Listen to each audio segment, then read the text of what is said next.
যে সিসিটিভি ফুটেজটা আপনারা দেখছেন, ওখানে টাকার ব্যাগ নিতে কালো টি শার্ট পরা যে ছেলেটা ছিল সেটা ছিলাম আমি। ওয়েস্টিনের নিচে সাদা সিএফ মোটর বাইকে হেলমেট লাগানো অবস্থায় আমার সাথে কথা বলতেছিলেন একজন উপদেষ্টা। সেই উপদেষ্টা ছিলেন আসিফ মাহমুদ সজীব ভুইয়া। মোহাম্মদপুর থানার মতো একটা ছোট্ট একটা থানার একটা বৈষম্যবিরোধী ছাত্র আন্দোলনের আবার সেই ছেলেপেলে মব ক্রিয়েট করতে গিয়ে ধানমন্ডি থানা ধরা খাইলো, তাদেরকে ছাড়ে আনলো কি?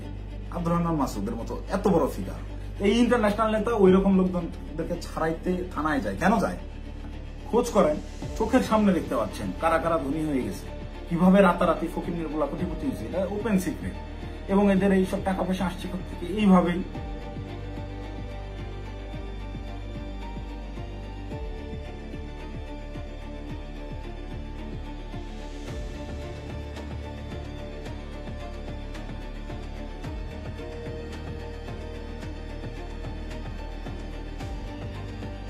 আসসালামু আলাইকুম, আমি জানে আলম অপু। সম্প্রতি গুলশানে বরিশালের এই যে নারী এমপির বাসায় চাঁদাবাজির যে ঘটনার ভিডিও ফুটেজ ভাইরাল হয়েছে, যে সিসিটিভি ফুটেজটা আপনারা দেখছেন, ওখানে টাকার ব্যাগ নিতে কালো টি শার্ট পরা যে ছেলেটা ছিল সেটা ছিলাম আমি।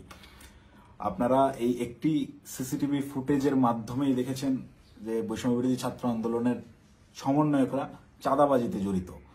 আপনাদের যে সমন্বয়করা গত বছর আন্দোলনে আপনাদের কাছে মহানায়ক ছিল, তারা হয়ে গেল চাঁদাবাজ। কিন্তু আমার কিছু প্রশ্ন আছে। আপনারা কি জানেন যে এই যে টাকা নেওয়ার যে ফুটেজটা, এটা সকাল 9টা থেকে 10টার ভিতরকার সময়ের মধ্যে, তার ঠিক কয়েক ঘন্টা আগে ভোর 5টার সময় ওই জোনের ডিসি ওসি সবাইকে অবগত করে একদম অফিসিয়াল প্রসেসে আইনিভাবে আইন শৃঙ্খলা বাহিনী অর্থাৎ পুলিশ বাহিনীকে সাথে করে নিয়ে স্বামীর সেই বাসায় আমরা অভিযান চালাই। আপনারা কি জানেন সেই অভিযানে যাওয়ার আগে গুলশানেরই কোনো একটা জায়গায় আমার সাথে উপদেষ্টা আসিফ মাহমুদের কথা হয়? কই নিউজ মিডিয়ায় এত কিছু আসলো, এই 2 মিনিটের সিসিটিভি ফুটেজটাই কেন? আগের রাতের গোটা অভিযানের বিষয়টাকে একদম স্রেফ ধামাচাপা দেওয়া হলো কেন?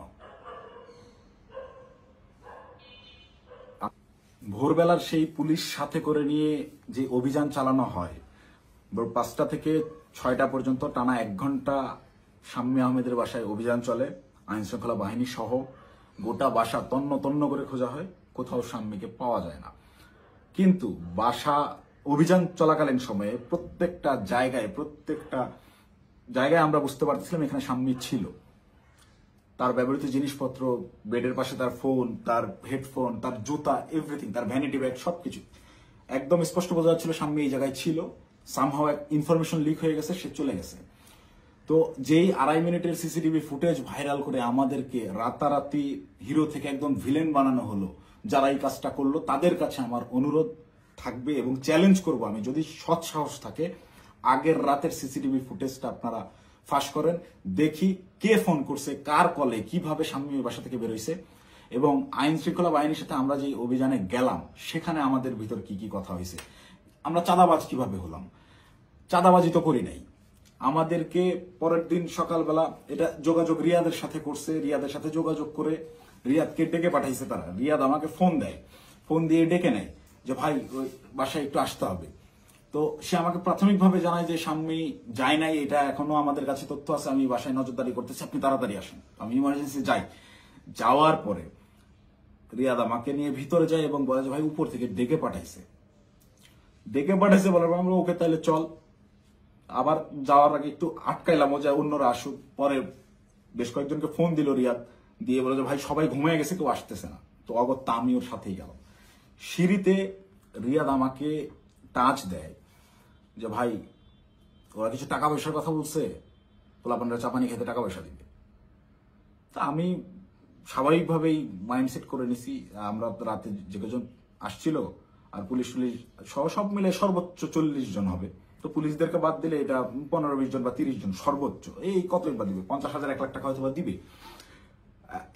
এইটা একদম নর্মাল থট থেকে ভাবছি। এই ভেবেই আমি ওর সাথে ভিতরে যাই। ও আমাকে বলে দিছে যে আমি বলছি যে আমি ভাই এগুলা আমার মন সায়দের আমি কথাবার্তা বলতে পারি না, বলে আপনার কথা বলতে হবে না, আপনি রাতে খুব ভালো রোল প্লে করছেন, আপনারা ওরা ভয় পাবে। আপনি যেভাবে সব জায়গায় খোঁজাখুঁজি করছেন, চিল্লাচিল্লি করছেন, আপনারা ওরা ভয় পাবে। আপনার ফেসটা খালি দরকার, আপনি খালি আমার সাথে তাল মেলাবেন, বাকিটা আমি দেখবো। তো আমি যে গেছি তার সাথে একটু আমার ভিতরেও ওই সময় হয়তো লোভ আসছে, আমি নিজেকে কন্ট্রোল করতে পারিনি, বা ওই মুহূর্তে সঠিক ডিসিশনটা কি হবে আমি নিতে পারিনি।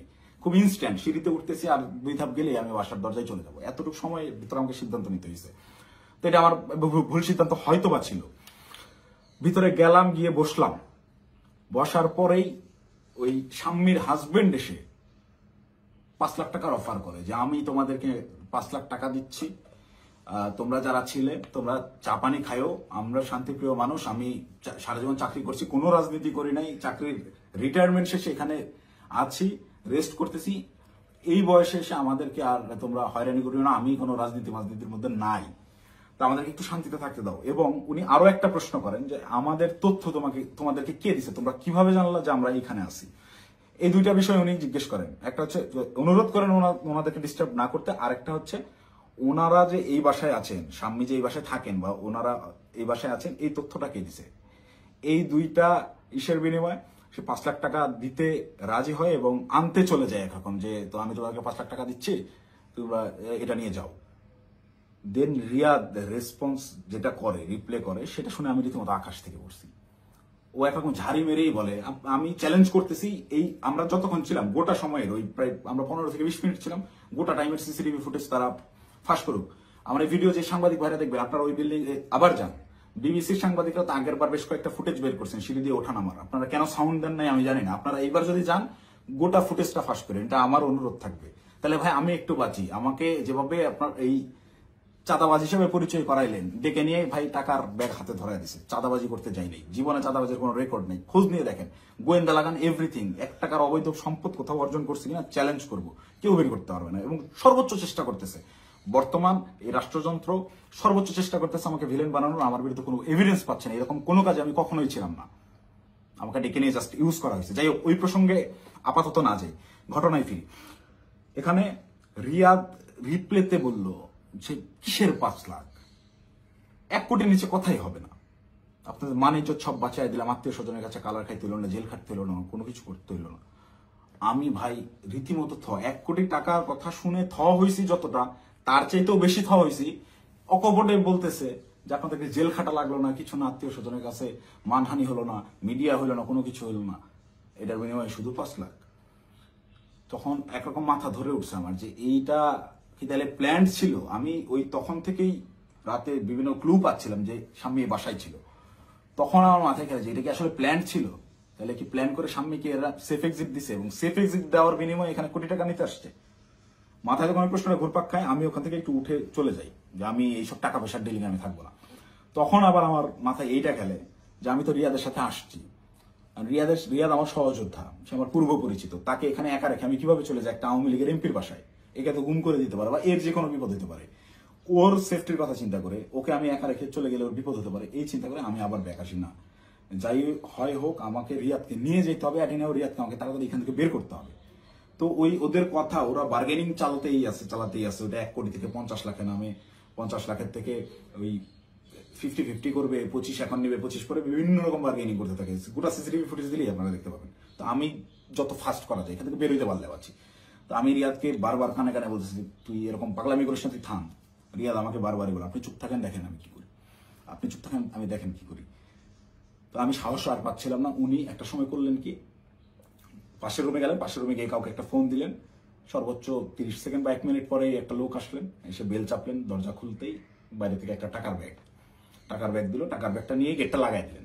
ওই টাকার ব্যাগটা সোজা এনে আমার পাশে উনি রাখলেন, আমার পাশে ছোট একটা টেবিল ছিল, রাখতেই এই পাশ থেকে রিয়াদ আমাকে বলতেছে আপনার তো কাঁধে ব্যাগ আছেই, তাহলে ওটা ব্যাগে ভরে ফেলেন।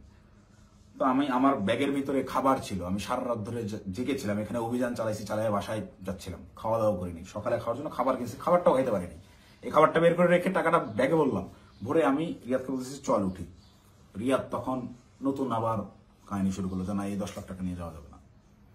সে তখন বিভিন্ন ইনে বিনে আরো টাকা দেন, আপনি টাকা লাগলে ম্যানেজ করেন, সে টাকা ছাড়া উঠবেই না। তাকে একরকম অনুরোধ করে আমি এই জায়গা থেকে তুললি যে ভাই তুই আর ঝামেলা বাড়াইস না, তুই চল, আর তুই যদি বেশি ঝামেলা করিস তাহলে আমি এই টাকার ব্যাগও ফালাই আমি চলে যাই, তুই একা হ্যান্ডেল করবি। কারণ এখানে টাকা পয়সা এরকম তুই কোটি টাকা নিবি এটা আমাকে বলে আনস না। এটা যদিও আমি বাইরে এসে বলছি লাস্টের লাইনটা। রিয়াদও দেখি আমি যখন বলছি আমি চলে যাবো তোকে ফেলে, তখন রিয়াদ একটু ভয় পেয়েছে এবং রিয়াদ আমার পিছু পিছু চলে আসে। তো বাইরে আসার পরে রিয়াদ আমার সাথে একরকম প্রচন্ড রাগারাগি শুরু করে যে দেখেন আপনি কি পাগল নাকি, আপনার জন্য হইলো না, আপনি মাত্র 10 লাখ টাকা নিয়ে চলে আসলেন কেন।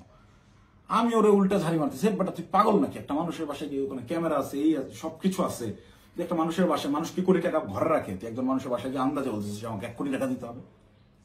লোক বলতেছে টাকা নাই, তুই বলতেছিস ম্যানেজ করে এনে দেন। এটা তো পাগলামি ছাড়া কিছুই না, তুই কি অন্ধ হয়ে গেছিস, তোর কি বিবেক বুদ্ধি নাই হয়ে গেছে টাকার লোভে। ভাই ভাই তো আমার 1 কোটির কথাই বলে দিছে। আমি মানে প্রশ্ন যে করব কোন ভাই, এটা প্রশ্ন করার আগে দেখি রিয়াদের চোখ মুখ শুকায় গেছে। মানে সেও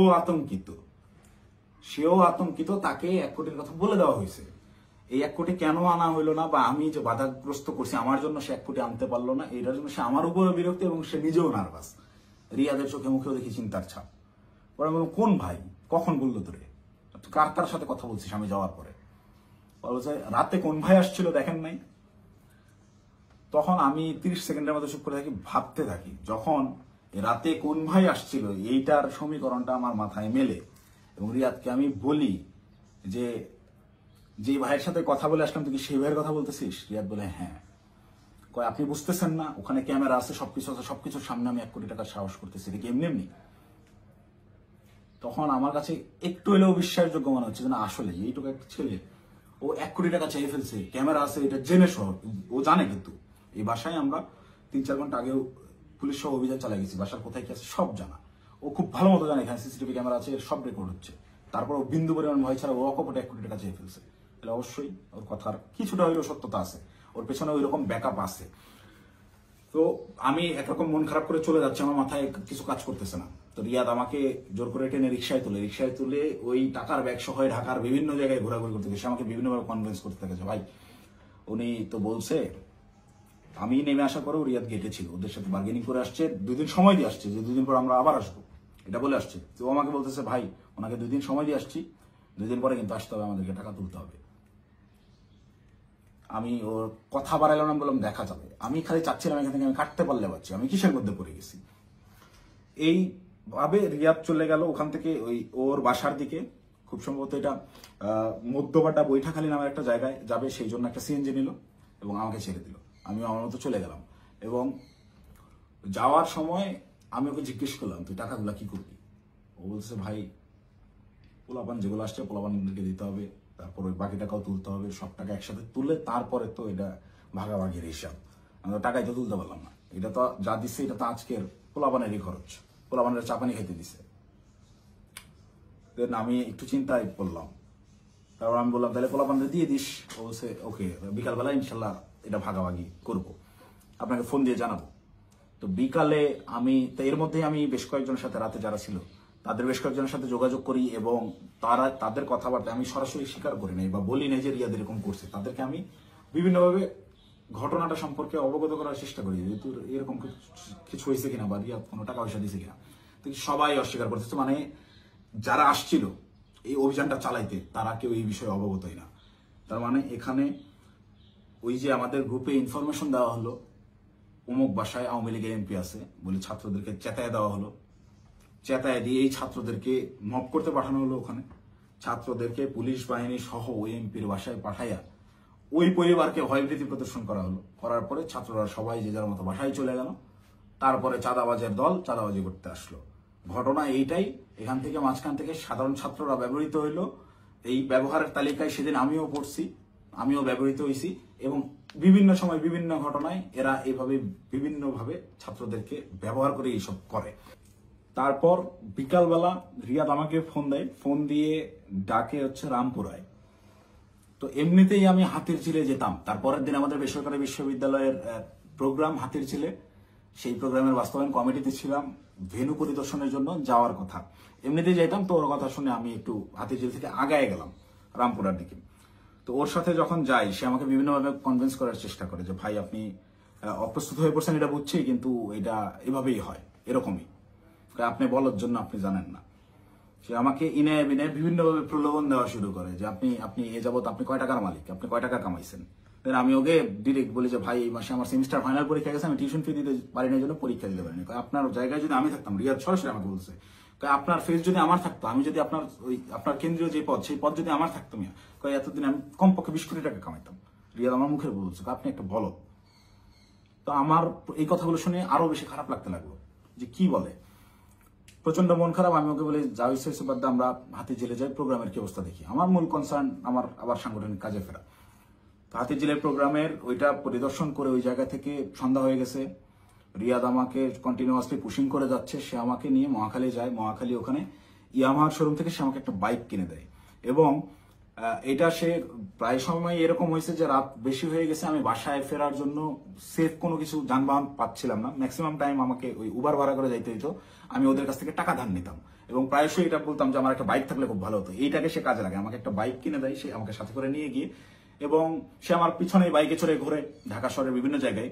এবং পরবর্তীতে পরের দিন অনুষ্ঠানটা শেষ হয় কোনো মতে, 18 তারিখের প্রোগ্রামটা শেষ হওয়ার পরেই সে রাত্রেবেলা আমাকে ফোন দেয় যে ভাই 2 দিন তো হয়ে গেল, আমাদেরকে ওই বাকি 40 লাখ টাকা আনতে যাইতে হবে। এটা তো 1 কোটি নেওয়া যাইতো, আপনি খালি পাকনামি করে 50 লাখ নামা দেন। তখন তো আমি অস্বীকার করি, না ভাই আমি এইসব কাজে আর যাবো না। দেন আমাকে ডিরেক্ট ব্ল্যাকমেল, আপনি ওই টাকা দিয়ে বাইক কিনছেন, আপনার ফুটেজ আছে তো, আপনি বাইক কিনছেন, শোরুমে ডকুমেন্টস আছে, আপনি তো এটার পার্ট, আপনি তো টাকা ভোগ করছেন, আপনাকে তো যাইতেই হবে। তখন আমার মাথা রীতিমতো কাজ করা বন্ধ করে দিচ্ছে যে আমি তো পুরো ট্র্যাপে ফেসে গেছি। আই হাই, এই বাইকটাই আমি কেন নিলাম, আমার ভোটার আইডি কার্ডটাই ওখানে আমি কেন দিলাম, আর এই হারামজাদার টাকা আমি গেলামই বা কেন? প্রচন্ড রকম আফসোস শুরু হলো আমার, আমি এই কিসের মধ্যে পড়লাম এরকম ভাবতে হবে। সারা রাত আমার ঘুম হয় নাই। আমার ফেসবুকে গেলে এখনো ওই দিন আমার দেওয়া যে স্ট্যাটাসটা, আমি প্রচন্ড মেন্টাল ট্রমায় আছি। তার আগের রাত সারা রাত ধরে গত বছর জুলাইয়ের সেই আন্দোলনের স্মৃতিগুলা, এই আমার ভাইদের রক্তাক্ত সেই দেহগুলা, এই গুলি চালানোর দৃশ্যগুলো সবকিছু আমার চোখের সামনে ভাসতে থাকে। আমার ভাই সারা রাত ঘুমায় নাই যে কি করলাম, কি হচ্ছে, কি এটা কি। মানে আমি পরের দিন সকালে এটা পোস্টও করছি যে আমি প্রচন্ড মেন্টাল ট্রমায় আছি, জুলাইয়ের ওই স্মৃতিগুলো আমার মাথা থেকে যাচ্ছে না, আমার চোখের সামনে ভাসতেছে, আমি ঘুমাইতে পারতেছি না, নিজেকে অসহায় লাগতেছে। এই ধরনের একটা পোস্ট করছিলাম এবং এটা তখন আমার বাস্তব ফিলিংস ছিল। আর উপরে এর আবার রিয়াদের ফোন আসেই, কখন বেরোবেন, কখন আসতেছেন, এই এরকম করতে করতে সন্ধ্যাবেলা আমি বাংলা মোটর অফিসে গেলাম। সেখানে একটা প্রেস ব্রিফিং করা হয় 18 তারিখের প্রোগ্রামে, বেশ কিছু প্রবলেম ছিল সেগুলো নিয়ে। প্রেস ব্রিফিং শেষে রিয়াদ আমাকে বলে উপরে ওয়াটারফল রেস্টুরেন্টে গিয়ে আপনি বসেন, আপনার সাথে কথা আছে। আমি ওয়াটারফল রেস্টুরেন্টে গিয়ে বসি। রিয়াদ সমস্ত ছেলেপেলেকে নিচে নিয়ে গিয়ে চা খাওয়াইয়ে পাঠিয়ে দিছে। পাঠিয়ে দিয়ে সে ওয়াটারফলে আসে এবং আমাকে বলে যে সোজা সাপটা এখন যাইতে হবে, গিয়ে টাকাটা নিয়ে আসতে হবে। আমাকে 2 দিন সময় দেওয়া হয়েছে, 2 দিন পার হয়ে গেছে, আর কোনোভাবে কালক্ষেপণ করা যাবে না, প্রচুর চাপ আসতেছে, আপনি চলেন। তো আমি একরকম চিপাই পড়ে গেছি। ওর কথা শুনে আমি ওই জায়গায় যে রেস্টুরেন্টে বসছি, ওইখান থেকে বের হওয়ার অপশন নাই। তো আমি বাধ্য হয়ে বললাম আচ্ছা চল দেখা যাক। তো এই দিন গিয়ে আমি সর্বোচ্চ চেষ্টা করছিলাম যে কিভাবে এটা এড়ানো যায়। আমি গেটের সামনেই হোন্ডা থামায় ভিতরে ঢুকে দারোয়ানের সাথে কথাবার্তা বলে ওদের উপরে গিয়ে 2টা বেল চেপে আমি খালি ওটা টানতেছি, যারা বাসায় নেই আয়, তুই দরজা খুলবে না, আয় আয়, এই বলে ওকে বের করে নিয়ে আসছি। নিয়ে আসার পরে আবার হোন্ডা টান দিয়ে চলে আসছি। তারপর থেকে ওই দিন থেকে আমি ওর সাথে যোগাযোগ করা বন্ধ করে দিছি। টানা 2 দিন ওর সাথে আর যোগাযোগ করি নাই। ও আমাকে মেসেজ দেয় বিভিন্ন ভাবে, আমি যে টাকা নিছি, আমাকে যে ট্র্যাপে ফালানো হচ্ছে, এইটা বারবার সে উল্লেখ করার চেষ্টা করে। আমাকে মেসেজ করে, ভাই টাকা নিয়ে হারায় গেলেন, খোঁজ নাই কেন? প্রত্যেকটা মেসেজে টাকা শব্দটা মেনশন করে, যেন পরবর্তীতে সেটা স্ক্রিনশট আমার বিরুদ্ধে ব্যবহার করতে পারে, বা আমাকে বোঝায় যে তুমি যে টাকা নিছো এটা কিন্তু এভিডেন্স আছে। আমাকে ব্ল্যাকমেল করার চেষ্টা করে। তো আমি রিয়াদের মেসেজ রেসপন্স করা অফ করে দিলাম একটা সময়। এবং যখন দেখলাম আমি ট্র্যাপে ফেসে গেছি এবং ওরা যা বলে আমাকে তাই করতে হবে, তখন আমি রিয়াদের সাথে সম্পূর্ণরূপে যোগাযোগ করা বন্ধ করে দিই এবং রিয়াদকে বলি তুই যদি আমাকে এইগুলা নিয়ে চাপ দিস তাহলে আমি কিন্তু সমস্ত কিছু ফাঁস করে দেবো, এবং ওই বাসায় তুই যদি আরেকবার যাস, আমি এখনই ওই বাসার লোককে ফোন দিব, সে যেন থানায় বলে রাখে, পুলিশ দিয়ে তোদের যেন ধরায় দেয়, অথবা এই সিসিটিভি ফুটেজ যেন ফাঁস করে দেয়, আমার যা হবে হবে, তোদের এইসব আমি আর মানতে পারতেছি না। দেন রিয়াদও ভয় পেয়ে যায়, একরকম ও আমাকে থ্রেট মনে করা শুরু করে। ও দেখে রিয়াদ আর ভয় আমার সাথে যোগাযোগ করতেছে না। এবং সর্বশেষ যে ঘটনাটা ঘটে, রিয়াদ যেদিন ধরা খায় সেই দিন সে আমাকে না জানায় গেছে, সে আমাকে থ্রেট মনে করা শুরু করে। এবং এইটা সে তার উপর লেভেলের যে ভাইরা আছে, যে ভাইরা তাকে নিয়ন্ত্রণ করে, সেই ভাইদেরকে সে জানায় যে অপু এটা পজিটিভলি নেয় নাই, প্রচুর সমস্যা করতেছে। আর আসলে পজিটিভলি নেওয়ার মতো না, এই এক্সপিরিয়েন্স আমার লাইফে ফার্স্ট টাইম। তো রিয়াদ ওই দিন যে গেল আমাকে সম্পূর্ণরূপে না জানায়, এবং আমার কোনো আগ্রহ ছিল না, আমি ওইটাতে যাইও নাই, এবং আমি যাব না জন্যই, ওদের এই ট্র্যাপে আমি আর ইউজ হব না জন্য প্রচন্ড রাগে ক্ষোভে আমি একরকম ওই ফোন টোন সব অফ করে একটু সাইলেন্ট হয়ে যাই, যে আমাকে যেন না পায়। আমার ভালোই লাগতেছে না, আমার বিবেকের তাড়নায় আমার মন চাচ্ছিল আত্মহত্যা করি। মানে আমার কিছু করার নাই, ওরা ব্ল্যাকমেল করা শুরু করছে, আপনি হুন্ডা কিনছেন, এই করছেন সেই করছেন। রিয়াদ যেদিন অ্যারেস্ট হয়ে প্রথমে থানায় গিয়ে প্রথম স্টেটমেন্টই এটা দিছে যে এই জায়গায় চাঁদাবাজি জানে আলম অপু করছে, টাকা জানে আলম অপু নিচ্ছে, সেই টাকা দিয়ে সে বাইক কিনছে। মানে এইটা পূর্ব থেকেই ওকে শেখানো স্টেটমেন্ট। টাকা নিলি 10 লাখ, থানায় গিয়ে সাংবাদিকদের সামনে বলতেছে যে এরা 5 লাখ টাকা দিচ্ছে, 5 লাখ টাকায় জানা আলম অপু নিচ্ছে, নিয়ে 3 লাখ টাকা দিয়ে বাইক কিনছে, বাকি টাকা ওর ওয়াইফের চিকিৎসায় খরচ করছে। মুখস্থ বয়ান বলে দিবি, তুই কি জানোস আমার ওয়াইফ অসুস্থ কিনা? আন্দাজে একটা কথা যে বলে দিল, আমার ওয়াইফের গত 6 মাসে ওই রকম মেজর কোনো অসুস্থতা আসে নাই যে যার জন্য মেডিকেলে টাকা দিতে হবে। যাই হোক, রিয়াদ অ্যারেস্ট হয়ে থানায় গিয়ে যখন প্রথম স্টেটমেন্টটাই আমার বিরুদ্ধে দিল, এবং ওই জিনিসগুলো যখন আমি দেখলাম যে আমার সিসিটিভি ফুটেজ ভাইরাল করা হয়েছে, এবং রিয়াদ রিমান্ডে তো গেল পরে, আমি রিমান্ডে যাওয়ার পরে স্টেটমেন্ট দিলেও আমি বলতে পারতাম যে সে নির্যাতনের ঠেলায় হয়তোবা নিজে বাঁচার জন্য দোষ আমার উপর পার করেছে। তা না, সে অ্যারেস্ট হয়ে থানায় গিয়ে প্রথম স্টেটমেন্ট দিচ্ছে আমার বিরুদ্ধে যে এইগুলো সব জানালো মুখ করছে। এটা তার শেখানো বলে ছিল, তার উদ্দেশ্য ছিল আমাকে কর দেওয়া। এবং এখন পর্যন্ত রিয়াদের বিষয়টাকে ইচ্ছাকৃতভাবে মিডিয়া ট্রায়ালে রাখা হয়েছে, যতক্ষণ পর্যন্ত আমাকে না ধরতে পারবে, এই সমস্ত দোষ আমার উপরে না চাপাইতে পারবে, ততক্ষণ পর্যন্ত এরা থামাবে না। এরা আমি বাইরে থাকার থ্রেড মনে করতেছে। আমি আসতেছি, যে কোনো সময় আমি অ্যারেস্ট হয়ে যেতে পারি, আমাকে ওই হাসিনার মতো গুম করা হবে। হাসিনা যেভাবে নিয়ে আয়না ঘরে রাখতো মানুষজনদেরকে, কেউ জানতো না, বলতো সে নিজে একা একা হারায় গেছে। আমাকে বলতো যে সে চাঁদাবাজি করছে, করে এখন গা ঢাকা দিছে, কোথায় না কোথায় গিয়ে আছে। তো আমি জানি না আমার আসলে কি অপেক্ষা করতেছে, তবে আমি মহান আল্লাহ তাআলার কাছে শুকরিয়া জ্ঞাপন করতেছি। হয়তোবা জীবনে কোনো একটা ভালো কাজ করছিলাম, যার বিনিময়ে আল্লাহ তাআলা আমাকে ওই দিন ওই জায়গাটায় নেওয়া থেকে বিরত রাখছিলেন। আল্লাহ তাআলা হয়তোবা চান নাই যে আমি ওই পরিমাণ বেইজ্জতি হই, যার কারণে আমাকে নেয় নাই। আমি শুকরিয়া আদায় করি মহান আল্লাহ তাআলার কাছে, আমি চিরকৃতজ্ঞ। যাই হোক, এখন আমি যে কোনো সময় আমাকে আপনারা জেলখানায় দেখতে পারেন, আমার লাশ আপনারা নদীতে ভাসতে দেখতে পারেন, অথবা হঠাৎ করে একদিন টেলিভিশন খুলে দেখবেন যে আমি ওই বসে আছি, আমার সামনে প্রচুর টাকা পয়সা, মদ, তারপর হচ্ছে অস্ত্র দিয়ে আমাকে দেখানো হচ্ছে আমি ঢাকা শহরের সবচেয়ে বড় মাফিয়া ছিলাম, গ্যাংস্টার ছিলাম, আমাকে অ্যারেস্ট করা হয়েছে। এরকম যে কোনো নাটকই সাজানো হইতেই পারে। তো এই নাটকগুলো যদি সাজানো হতে পারে, বা আমাকে এভাবে ফাঁসানো হতে পারে, আমাকে দিয়ে এই কথাগুলো বলানো হতে পারে, তার আগেই সঠিক সত্যটা জাতির উদ্দেশ্যে, জাতিরকে জানানোর জন্য আমার এই ভিডিওটা বানানো। এখন আসি, অনেকেই এই ভিডিও দেখে বলবেন যে ভাই তুই এই 4-5 দিন ধরে চুপচাপ থেকে খুব সুন্দর স্ক্রিপ্ট লিখছিস। অনেকে, আমি যখন পোস্ট করছিলাম যে আমি গোটা বিষয়টা ক্ল্যারিফিকেশন একটা ভিডিও দিব, অনেকেই কমেন্ট করছে যে হ্যাঁ ভাই সময় নেন, সমস্যা নাই, ভালো করে স্ক্রিপ্ট লেখেন, তারপর আইসেন। তো এইখানেও যারা বলবেন যে স্ক্রিপ্ট করা হয়েছে, তাদেরকে আমি বলবো ওই 17 জুলাই 16 জুলাই পার হয়ে রাত 12টার পরে, যখন 17 জুলাই পরে, ওই 17 জুলাই ভোর 4:15 থেকে 30 এই 15 মিনিট সময়, কিংবা 4:10 থেকে 4:30 এই 20 মিনিট, বা আমি যদি আরো 10 মিনিট বাড়াই, 4:10 থেকে 4:40 পর্যন্ত 30 মিনিট আমি বললাম, এই 30 মিনিটের ওই যে গুলশান 2 মোড় পার হয়ে যেই 5 স্টার হোটেলটা, ওয়েস্টিন ইন্টারন্যাশনাল যে হোটেলটা, এই ওয়েস্টিনের নিচে সাদা সিএফ মোটো বাইকে হেলমেট লাগানো অবস্থায় আমার সাথে কথা বলতেছিলেন একজন উপদেষ্টা। সেই উপদেষ্টা ছিলেন আসিফ মাহমুদ সজীব ভুইয়া। আপনাদেরকে চ্যালেঞ্জ করব, আমাকে ভুল প্রমাণ করার আগে আপনারা ওই সিসিটিভি ফুটেজ জাতির সামনে আনবেন, এনে দেখাবেন যে ওই সময় আসলে এরকম কোনো কিছু ঘটে নাই, আমার সাথে আসিফ মাহমুদ সজীব ভুইয়ার কোনো কথাবার্তা হয় নাই, সে ওখানে আসে নাই।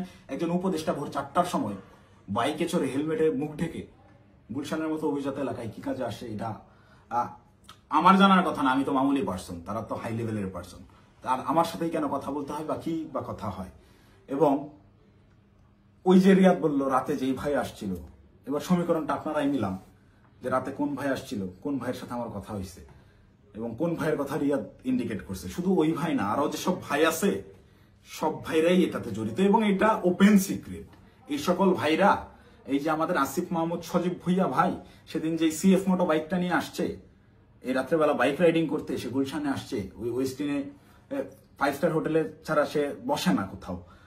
সে ওই গত বছর জুলাইতেও 50,000 60,000 টাকা দামের সেকেন্ড হ্যান্ড একটা স্কুটি চালাইতো, এখন সে সিএফ মোটো চালায়। যাই হোক, এটা চোখের সামনে আপনাদের কে কি করছে, আঙ্গুল ফুলে কলা গাছ কিভাবে হয়েছে, যে সকল ছেলেপেলেরা ওই হলে থাকতে পারতো না ছাত্রলীগের যন্ত্রণায়, বাইরে বাসা ভাড়া নিয়ে থাকবে, বাসা ভাড়ার টাকা থাকতো না, বিভিন্ন রাজনৈতিক নেতাদের কাছ থেকে টাকা ধান নিয়ে থাকতে হইতো, ডোনেশনে যাদের ম্যাচ ভাড়া চলছে তারা এখন ডুপ্লেক্স বাড়িতে থাকে, নিজস্ব গাড়িতে চলাফেরা করে।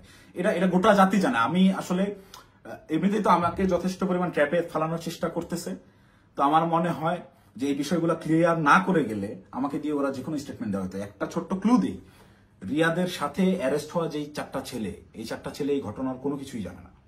এই 4টা ছেলেকে রিয়াদ একইভাবে আমাকে যেরকম বলছে ওই সাময়িকা পাওয়া গেছে আপনি আসেন এই বলে নিয়ে যে ব্যবহার করছে, ওই আমাকে খালি বলছে যে আপনি রাতে অনেক ভালো ভূমিকা রাখছেন, আপনার ফেসটাই আনাফ, আপনারা দেখলেই ভয় পাবে ওরা। ঠিক তেমনি ভাবে এই কয়েকটা ছেলে পেলে নিয়ে গেছে যে তোদের কিছু করতে হবে না, তোরা খালি চুপচাপ দাঁড়ায় থাকবি, যা করার আমি করবো। এইরকম কোন একটা প্রলোভন দিয়ে এই ছেলেগুলোকে নিয়ে গিয়ে ফাঁসাইছে। ফাঁসানোর পরে এরা রিমান্ডে গেল।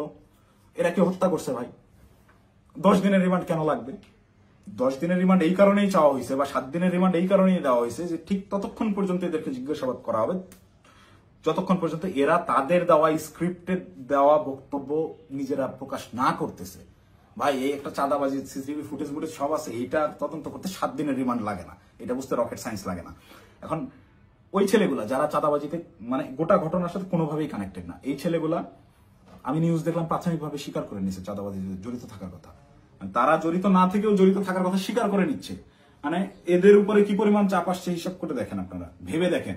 তো আমার মাথায় এইটাই ঘুরতেছে যে আমাকে ধরার পরে আমাকে কি পরিমাণ চাপ প্রয়োগ করবে, আমাকে কি না কি বলাবে। তো এইসব কি না কি বলে ওদের ওইসব প্যাচের মধ্যে আমি আর নাই। আমি সত্যটা বলে গেলাম, এখন যদি আমাকে গুম করে, আমাকে খুন করে, যাই করুক, আমি ভিডিওতে যা বলে গেলাম এটা শতভাগ সত্য, আমি দায়িত্ব নিয়ে বলতেছি। আমি আপনারা অনেকেই আমার পরিচিত মানুষজনদের ভিতরে অনেকেই ভিডিওটা দেখবেন যারা আমার সহযোদ্ধা, যারা আমার সাথে এতদিন চলাফেরা করছেন এবং যারা আমার সম্পর্কে জানেন, যারা আমার শুভাকাঙ্ক্ষী, তারা অবশ্যই এই কথাগুলো বিশ্বাস করবেন। তারা জানেন আমি ওই রকম দুর্নীতির সাথে যুক্ত হতেই পারি না এবং আমাকে তারাও ইউজ করে সুবিধা করতে পারে নাই। সুবিধা করতে পারে নাই জন্যই আমাকে আটকে দেওয়ার এত চেষ্টা। তো আমি যদি গুম হয়ে যাই, খুন হয়ে যাই, নিখোঁজ হয়ে যাই, যাই হোক, আমাকে যাই করুক, আপনারা দয়া করে এই সত্যটা জেনে রাখবেন, এইটাই প্রচার করবেন। অপু চাঁদাবাজ ছিল না এবং জুলাইকে বিক্রি করে চাঁদাবাজি যারা করতেছে, যারা ধনী হয়েছে, ফকিরের পোলারা কোটিপতি হয়েছে, তাদের বিরুদ্ধে আওয়াজ তুলতে গিয়ে অপু নিজেই চাঁদাবাজ হয়ে গেছে, ষড়যন্ত্রের শিকার হয়ে। ভাই আমি যদি চাঁদাবাজি করতাম, ভাই এই 1 মাস আগে আমার ইউনিভার্সিটিতে আমার সেমিস্টার ফাইনাল পরীক্ষা গেল, মাত্র 60 থেকে 70,000 টাকার মতো আমার ডিউ ছিল। এই 60-70,000 টাকা আমি দিতে পারিনি, এই জন্য পরীক্ষা দিতে পারিনি। আমি এনসিপির পদযাত্রায় গেলাম 5 তারিখে পদযাত্রা আমার জেলায় ছিল, আমি 4 তারিখে গেছি। আত্মীয় স্বজন, বাসার ফ্যামিলি মেম্বার সবাই জানে যে আমি আমার জেলায় সমাবেশ, এই কারণে আমি পরীক্ষা দিচ্ছি না। আসলে আমি টাকার অভাবে পরীক্ষা দিইনি। আপনার ইউনিভার্সিটিতে খোঁজ নিয়ে দেখেন, আমার পোর্টালে গিয়ে দেখেন আমার ডিউ কত টাকা। আমি রেজিস্ট্রার স্যারকে মেইল করছিলাম যে স্যার আমাকে পরীক্ষা দেওয়ার পারমিশন দেওয়া যায় কিনা, তারা আমাকে পরীক্ষা দেওয়ার পারমিশন দেয় নাই ডিউ রেখে। আমি এনসিপির সমাবেশে যাই 4 তারিখ, আমার বউয়ের কাছ থেকে 4,000 টাকা ধার নিয়ে যাই এবং ওই টাকা শেষ হওয়ার পরে আরেক ফ্রেন্ডের কাছ থেকে 2,000 টাকা ধার আনি। এভাবে ধার দেনা করে চলা লোক আমি যদি চাঁদাবাজি করতাম, ওদের মতো কোটি কোটি টাকার মালিকই হইতাম, ওদের সাথে লিয়াজো করে এইসব করতাম, আমাকে এত কষ্ট দিন যাপন করতে হইতো না। তো আমাকে চাঁদাবাজের যে নাটক করে আমাকে চাঁদাবাজ বানায় ভিলেন বানানো হইলো, এদের জন্যই, এদের সাথে থেকে জুলাই এইরকম সংগ্রাম করছি, মানে আমার মাথায় খেলে না। আমি জুলাইতে, আপনারা যারা আমাকে আগে থেকে চেনেন তারা দেখছেন কিভাবে আমি একদম মুমূর্ষু অবস্থায় হাসপাতালে 13 দিন 14 দিন পড়েছিলাম। 30% 40% রিকভার করছি। অর্ধেক অসুস্থ অবস্থায় হাসপাতালের বেড থেকে চিকিৎসাধীন অবস্থায় আমি উঠে গিয়ে আবার আন্দোলনে যোগ দিয়েছি। আমার মন মানতেছিল না, আমার বিবেক কোনোভাবেই থামতেছিল না, আমার মস্তিষ্ক মাঠেই পড়েছিল না, আমার ভাইদেরকে হত্যা করতেছে, এটা আমি মানতে পারবো না। তো একইভাবে এই চাঁদাবাজের ঘটনায় যেভাবে আমি ফেসে গেলাম, আমার মাথায় এইটাই ঘুরছে, না এটাতে আর সায় দেওয়া যায় না, এটা আমি সায় দিতে পারবো না। সেদিন থেকেই আমি বিরূপ আচরণ শুরু করি, এইসব চিন্তা ভাবনা আমার মাথায় ঘুরতে থাকে। আমি ওই জুলাইয়ে যে সংগ্রাম আপনাদের জন্য করছিলাম সেই সংগ্রাম সবসময় জারি রাখবো। আমি কখনো চাঁদাবাজি করি নাই ভাই, ওইটা আমার রক্তে নাই। আমার মায়ের ফোন গত 8 দিন ধরে আমি ধরার সাহস করি না, আমার মামাকে কন্টিনিউয়াসলি ফোন দিয়ে যাচ্ছে। আমার আম্মা আমাকে ওই শিক্ষা দেয় না, আমার বাবা আমাকে ওই শিক্ষা দেয় না। আমি মার ফোন ধরে যে হ্যালো বলবো, এই হ্যালো বলার সাহস আমি করতে পারিনি এখন পর্যন্ত। আম্মুকে আমি হ্যালো বলার পরে উত্তরটা কি দিব? আমাকে আপনারা চাঁদাবাজ বানায় দিলেন ভাই। আমার মাথায় গেল। আমার ওয়াইফ আমাকে ফোন দিয়ে বলতেছে যে আমার হাজবেন্ড চাঁদাবাজি করে, এটা আমাকে দেখতে হইলো। এটা দেখার আগে আমি আত্মহত্যা কেন করলাম না, আমার মৃত্যু কেন হলো না? তুমি দয়া করে এই মুখটা আমাকে আর দেখাইবা। আমি আমার ওয়াইফের ফোন এখন পর্যন্ত আর ধরার সাহস করি না, ওই যে ফোনটা কাটছি। মানে আমার জীবনটাকে এইভাবে কি, যেই লোকজন আমাকে নিয়ে গর্ব করতো, আমার যেসব আত্মীয় স্বজন ভাই ব্রাদার যারাই ছিল, যারা গর্ব করতো আমাকে দিয়ে, তারা দেখে আমাকে নিয়ে উল্টাপাল্টা লিখতেছে ফেসবুকে। যে সকল লোকজন বিভিন্ন রকম কাগজপত্র, অমুকের মামা, তমুকের খালা, অমুকের বউ, এরে ট্রান্সফার, ওরে প্রমোশন, আমার বাসায় ভাই কমপক্ষে 100 জন বিশেষ ক্যাডারের সিভি বইরা আছে, যারা আমার পিছে পিছে ঘুরছে, এই কাজ করে দেবো, ওই কাজ করে দেবো, এইসব লোকজন কোটি কোটি টাকার অফার, এগুলো কাজ আমি করি নাই জীবনে, করে সচিবালয় গিয়ে তদবির করি নাই। এদের কোনো প্রবলেম না, আমার এগুলো আমি বলে রেখে যান, দেখা যাবে হোয়াটসঅ্যাপে মেসেজ ভাই দেখতেছি, পরের দিন থেকে আমি ইগনোর করি রীতিমতো। আমাকে কোনো প্রলোভনে এরা কেউই ফেলতে পারেনি। কিন্তু আপনাকে মানে চাঁদাবাজ আপনাকে বানাবে কেন? চাঁদাবাজ বানাবে কেন? এই যে আমাকে ঘটনাটাই সিস্টেমেটিক্যালি রিয়াদ আমাকে ইনভলভ করে ফেললো। রিয়াদ তো আর জানতো না যে আমি এইভাবে রিয়াক্ট করে ফেলবো। রিয়াদ এটা কন্টিনিউয়াসলি করে, রিয়াদের বিরুদ্ধে প্রচুর অভিযোগ। ওর পেছনে শুধু ওর ওই মাঝরাতের ওই ভাই না, আরো অনেক ভাই জড়িত। ওকে অনেক ভাই শেল্টার দেয়, সেসব ভাইদের সাথে রিয়াদের কত ঘনিষ্ঠ সম্পর্ক তার ছবি আপনারা দেখছেন। একটা কোলে নিয়ে ছবি তুলে, একটা ঘাড়ে নিয়ে ছবি তুলে, এটা এমনি এমনি না। আমি একজনকে চিনি না, তাকে আমি ঘাড়ে হাত দিয়ে ছবি তুলবো না, নর্মালি পাশে দাঁড়ায় ছবি তুলবো। হ্যাঁ, ব্যাপার আছে অনেক। ছবি তোলার ধরন, কথাবার্তার ধরন, আই কন্ট্যাক্ট, ওইগুলো দেখলে বোঝা যায় কার সাথে কিরকম সম্পর্ক। ফাইনালি এই যে আটকের যে নাটকটা, ভাই দেশে কত কি হয়ে যাচ্ছে, এই সামান্য 10 লাখ টাকার জন্য এত বড় নাটক, এই 4 দিন 5 দিন ধরে মিডিয়ায় এই আর এই, এটা এমনি এমনি না ভাই। এখানে পেছনে রাঘব বোয়ালদেরকে ঢাকার জন্য এই চুনোপুটিদেরকে বলির পাঠা বানানো হয়েছে। এদেরকে আমি হলপ করে বলতে পারি, আমি যতদিন অ্যারেস্ট না হচ্ছি, এই ঘটনায় আমার উপর দোষ চাপানো না হবে, ততক্ষণ পর্যন্ত মিডিয়ার ট্রায়াল থামবে না। যদি আমি এই ভিডিওটা না দিতাম, আমাকে ধরে নিয়ে ভিলেন হিসাবে বানাই দিয়ে গোটা ঘটনা ধামাচাপা দিয়ে দিত। বাট সামহাউ আল্লাহ চাইছেন আমি ওই দিন ওখানে যাই নাই, এবং আমি না যাওয়ার কারণটাও এই সত্যটা জেনে যাওয়া। আমি যখন এই সত্যটা জানছি, তখন থেকেই আমার বিবেকের তাড়নায় আমি একরকম আমার মাথা পাগল হয়ে গেছিল। একবার আমার আত্মহত্যার সিদ্ধান্ত নিচ্ছিলাম, একবার কি করবো ভেবে পাচ্ছিলাম যে আমি কোথায় এসে পড়লাম। এখন এরা আমাদেরকে দিয়ে, এরা আমাদের ছাত্রদেরকে ইউজ করে এইভাবে মব ক্রিয়েট করে চাঁদাবাজি করতেছে। আরে ভাই, এই ছাত্রদের রক্তের উপরে যারা এরা উপদেষ্টা হয়েছে, মানে নর্মাল থিঙ্কিং করেন। আপনি যখন এটা ভাববেন, আপনি ওই দিনগুলো যখন স্মরণ করবেন, আপনার চোখের সামনে একজন গুলি গেছে, রাস্তায় রক্ত পড়ে আছে, রক্তটা আপনার চোখের সামনে ভাসতেছে। এই রক্তের উপর দাঁড়ায় থাকা একজন লোক যখন এই রক্ত যারা ঝরাইছে সেই সকল ছাত্রদেরকেই আবারও ইউজ করে স্বার্থ হাসিল করতেছে। আমি তো মিথ্যা কথা বলতেছি না, খোঁজ করেন, চোখের সামনে দেখতে পাচ্ছেন কারা কারা ধনী হয়ে গেছে, কিভাবে রাতারাতি ফকির নির্বলা কোটিপতি হয়েছে, এটা ওপেন সিক্রেট।